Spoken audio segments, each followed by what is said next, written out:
Gadadhara Tattva Pader Ankita Bhati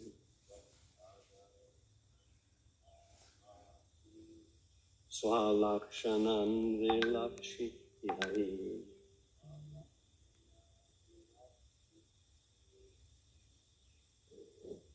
Neyam Sobhasyate Tatra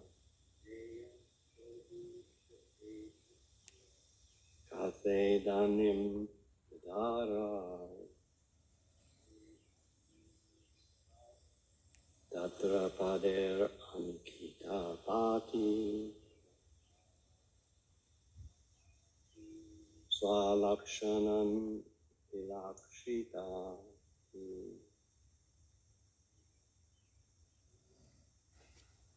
Chant.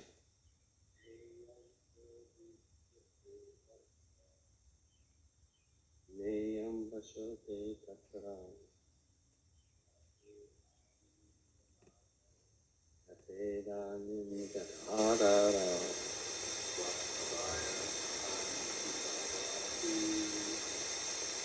Tachi Pader Ankita Bhati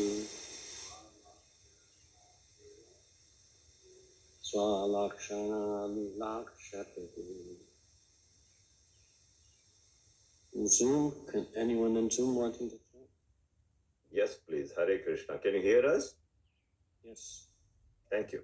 Neyam shobitsyate tatra yate danim gadhadhara tvat pader ankita bhakti twalokshana vilakshitai.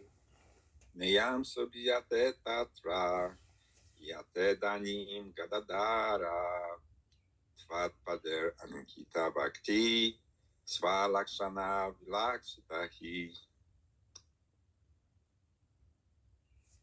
Neyam shobhyasya tatra yate dani gadadhara tvatpader ankita bhati swalakshana vilakshitai.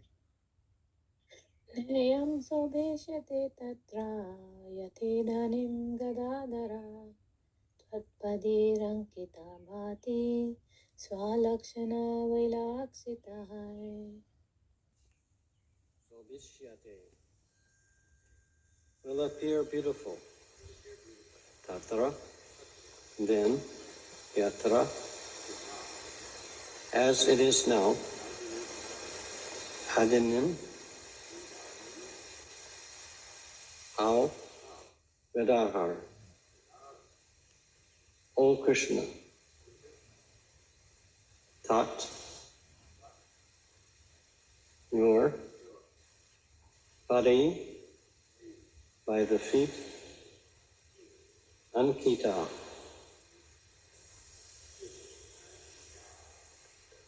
marked, bhati is dazzling, swalakshanan,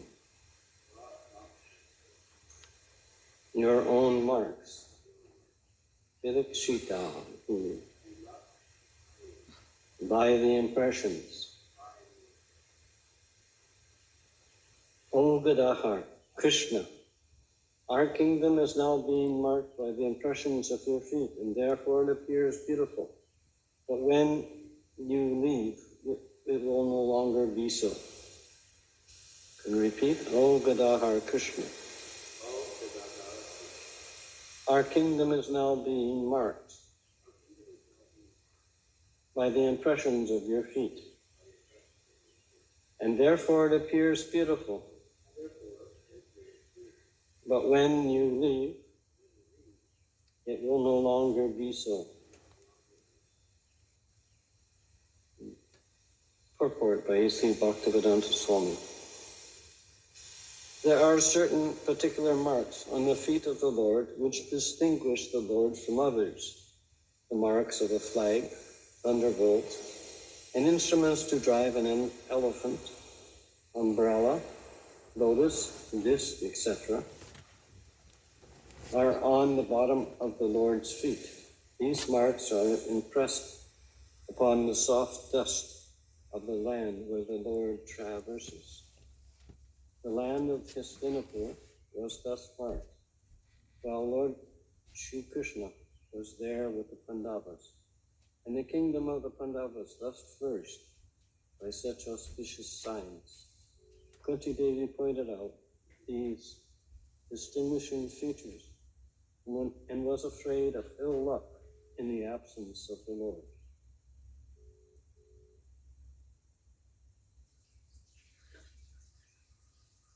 Niyam sobasete tatra yatha danim gadahara tat pader ankita avati swalakshanam lakshasik yahe. O Gadadhar Krishna, our kingdom is now being marked by the impressions of your feet, and therefore it appears beautiful. But when you leave, it will no longer be so.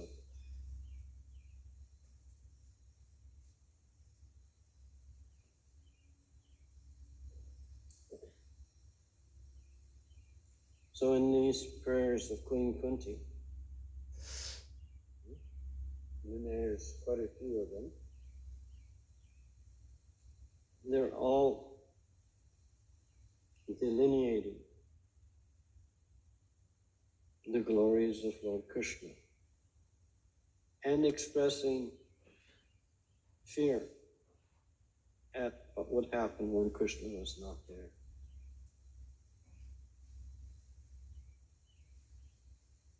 So from Kunti, we are learning to always think of the Lord under all circumstances, under all conditions, always remembering Krishna and never forgetting him.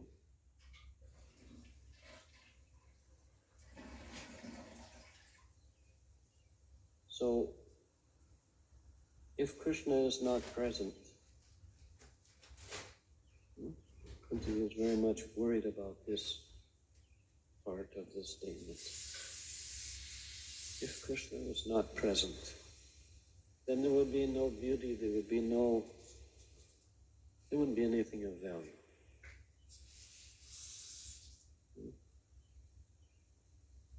And she was dreading that situation. This, in essence, is a telling of the departure of Krishna. This occurs frequently throughout the Shastra. Krishna disappears from one place. And from other places we are learning that Krishna is disappearing from different places in order to increase one's love for him. Of course, if we don't have love to begin with, we don't miss any of this.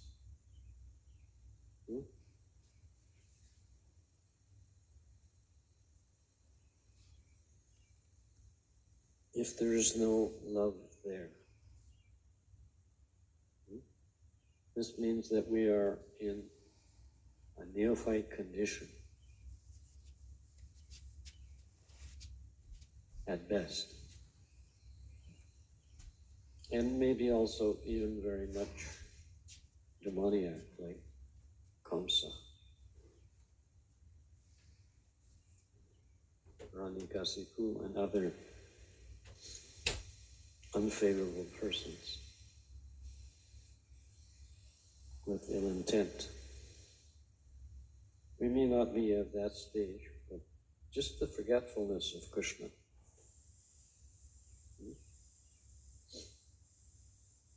I know, I've seen, actually I just saw yesterday, I was coming from the Tulsi house and heading towards the temple door, and there was a Mataji outside. She was supposedly chanting. I'm saying supposedly because her mouth wasn't moving, and her hands were moving in the bead bag. And then out of the door came someone else. His fingers were moving in the bead bag, but his mouth was closed shut.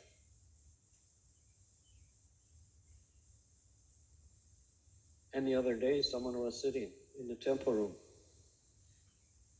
and were exhibiting similar features of not really chanting Krishna's name.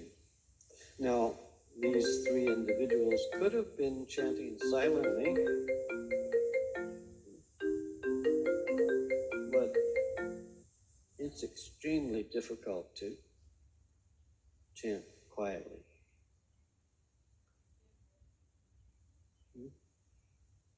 It is recommended by Namacharya Haridas Thakur that we chant the names of the Lord in japa. This means speaking in such a way that people that are 2 meters away can clearly hear what you're saying. If they're further than that, maybe it's a little bit unclear.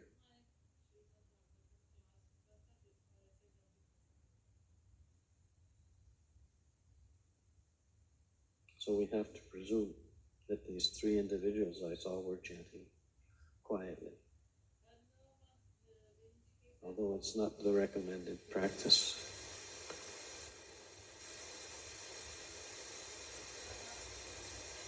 This remembrance of Krishna, we are supposed to be engaged in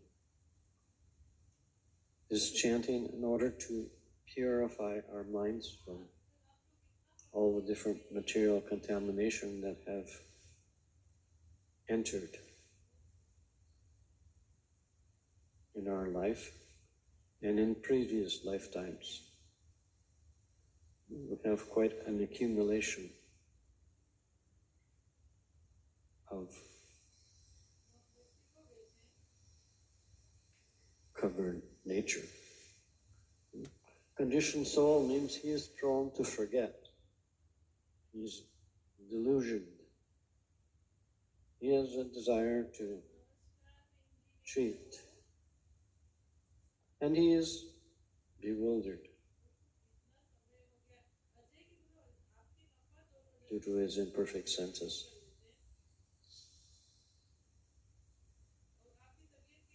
This is the state of the conditioned soul in this material world. He's in this conditioned state because of past sinful activity and also present sinful activities. It is said that the chanting, even just once of the holy name, can eradicate so many sinful activities.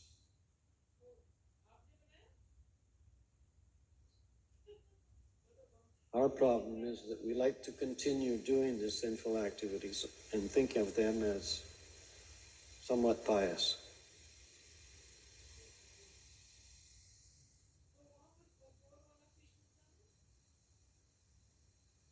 In this conditioned state, many sinful activities are being cleared away, but we are continuing to generate additional bad credits on our balance. So this is what this Krishna consciousness is very much deploring that situation. It is hoped that we are becoming purified from these impious credits. There is some difficulty, some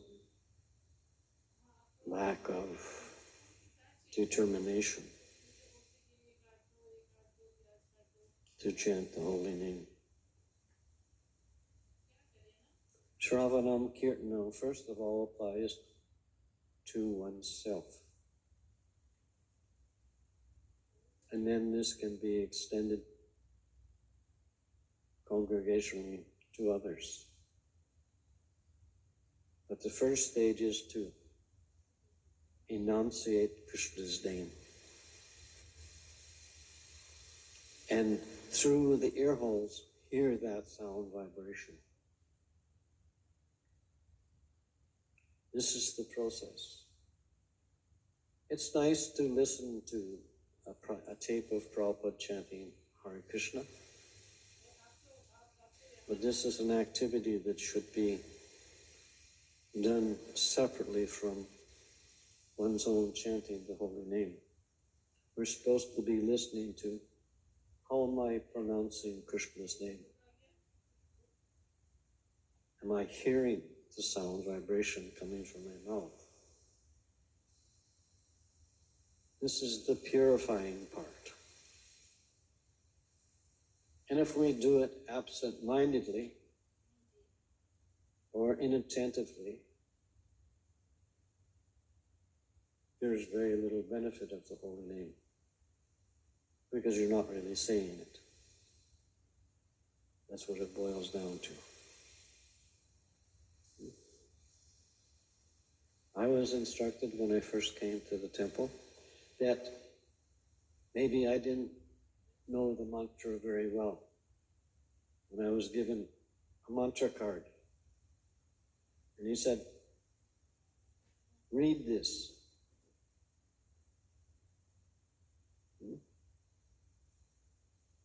Read what it says here. Read it out loud so that you can hear these 16 words within the mind. That's how it becomes purifying, by you hearing it in the mind. Now, if the mind is full of all kinds of other thoughts, this is like being in a crowded room where the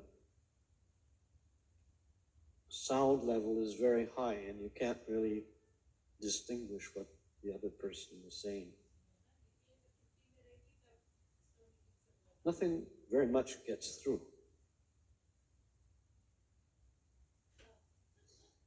And there's no purification. So the first stage is you have to try to put these other thoughts out of the mind.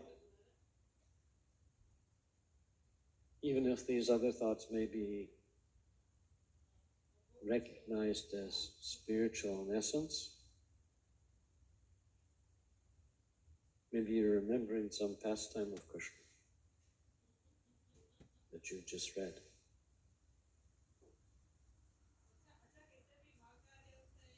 This is also nice. The only thing is that if you're chanting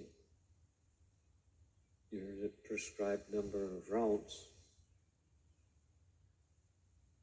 are you listening to the story about Krishna, or are you chanting his name? You can't do both things at once. You can't hear both of these sounds at the same time, because one will be a distraction from the other. So you set aside some time to hear about Krishna, and then you set aside some time, the same time every day, with regularity, and chant Hare Krishna, Krishna Krishna, Hare Hare, Hare Rama, Rama Rama, Hare Hare. Now I've heard all variations of this mantra, from Krishna and Rama to so many different variations according to the mother tongue of the individual. Remember, these are Sanskrit words. These are spiritual words. And in chanting them, we will speak these names using our mother tongue as a filter. So sometimes the names may come out a little funny. Just like I know some devotees say, Yaya Yagannath. And each different linguistic group has a different way of pronouncing the letter, which is all right when you're speaking in that language, but if you're speaking in Sanskrit and you have this accent from this other language, then the pronunciation of Krishna's names becomes a little unclear.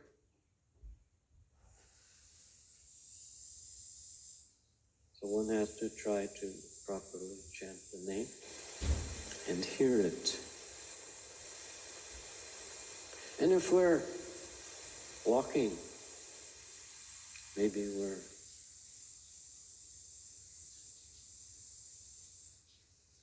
going shopping or going to some appointment, or even just out for a walk, we can chant Krishna's name out loud in the same way that we chant japa. And some people may stare at us and look, what's he doing? And be a little uneasy of your presence. I've even seen people walk across the street instead of walk past me.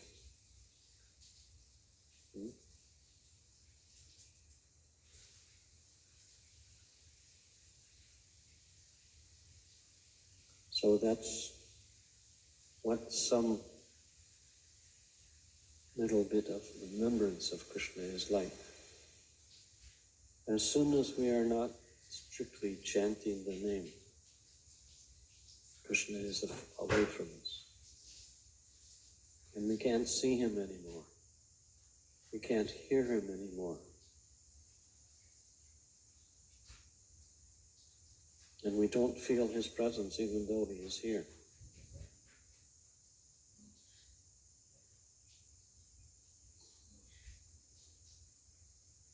All you have to do is go to some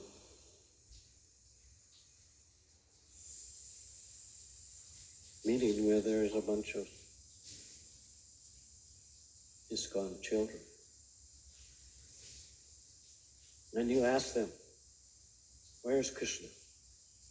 And all of them, or the majority of them will say, he's in our heart. So we're never away from Krishna, we just forget he's there. And if we're frequently forgetting that he is there, then what kind of friend are we? We really don't want him around. We'd kind of prefer that he sort of, leave me alone for a while, I need a break.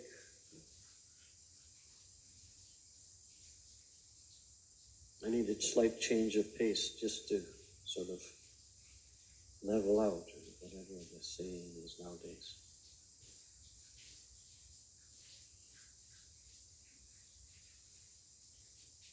Every little group has its own little phrase of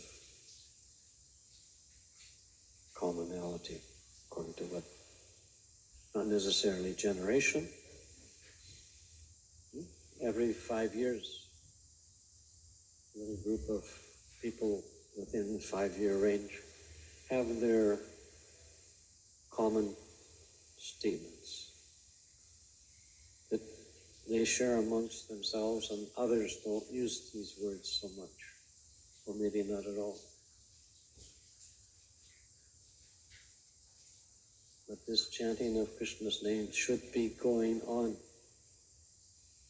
all the time.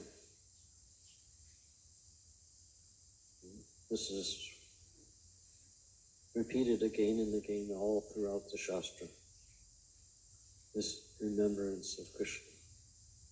And if we want to go back home, this remembrance of Krishna has to be everywhere. And when we're engaged in activities, we should be thinking, what I'm about to do, is it going to be pleasing to the spiritual master and Krishna? And if it's not, then we should be a little hesitant about doing that activity.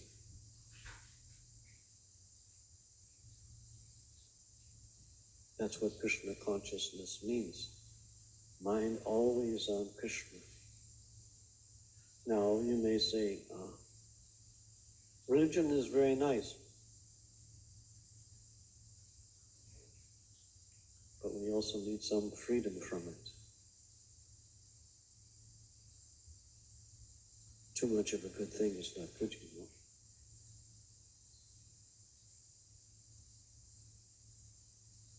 So if we're in that frame of mind,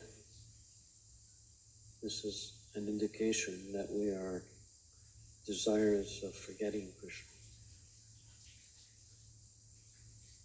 And that means at the end of this lifetime, we're not going back home, back to Godhead. Because we're too busy trying to enjoy in this material world. Now, enjoyment, there's nothing wrong with that. It just has to be directed to the proper goal.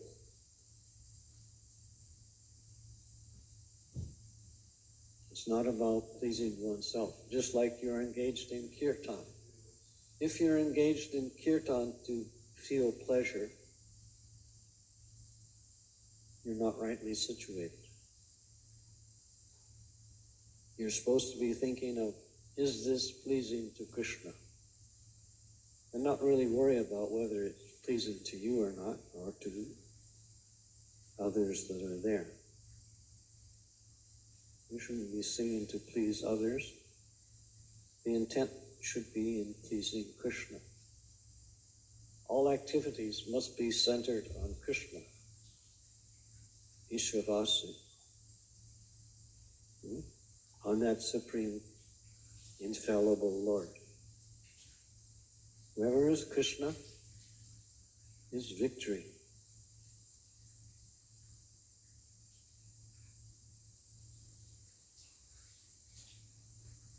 And if there is no Krishna, then there is no victory. It means staying in this material world. It can't be said enough. And then you have to also remember in your daily activities the 10 offenses to the chanting of the holy name. Actually, there are 11 of them, but, this inattentiveness, this lack of remembering Krishna.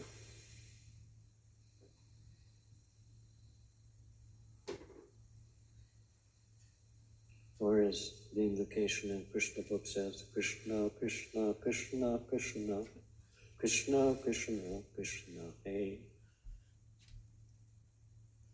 That should be the soundtrack in our minds. Not Krishna sometimes and sometimes not. This is what Queen Kunti is saying. I don't want to forget you. Because I know if I am remembering you, you are with me. And if I'm forgetting you, then in essence I have turned away from you. Don't let that happen. This is what she's asking. All these different prayers she had given boil down to, help me to always remember you.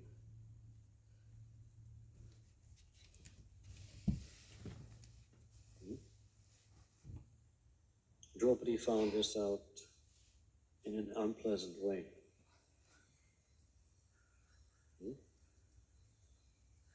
Because she was not fully depending on Krishna, the cloth was disappearing. And she was being embarrassed in public, in front of the elders of the community. And as soon as she remembered Krishna, as soon as she thought of Krishna and prayed for his help,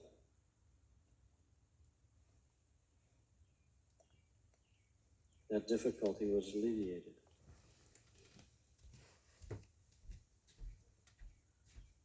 All we have to do is take at least one step towards Krishna. And he will make up the difference, whatever it is. But if we don't make that one step towards Krishna, he's a little hesitant. Oh, he doesn't love me. I better not intrude, so we'll stay away.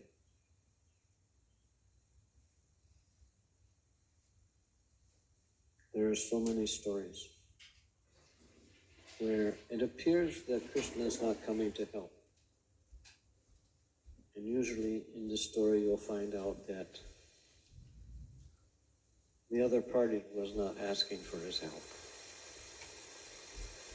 If we don't ask Krishna for his help, he won't help us because he doesn't want to intrude. He wants you to do it freely. He wants you to do it enthusiastically.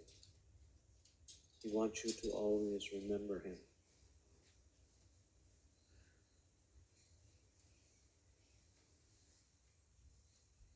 This is what Queen Kunti is asking. Please don't let me forget you, because then you will always be with us. Is there any comments, any questions?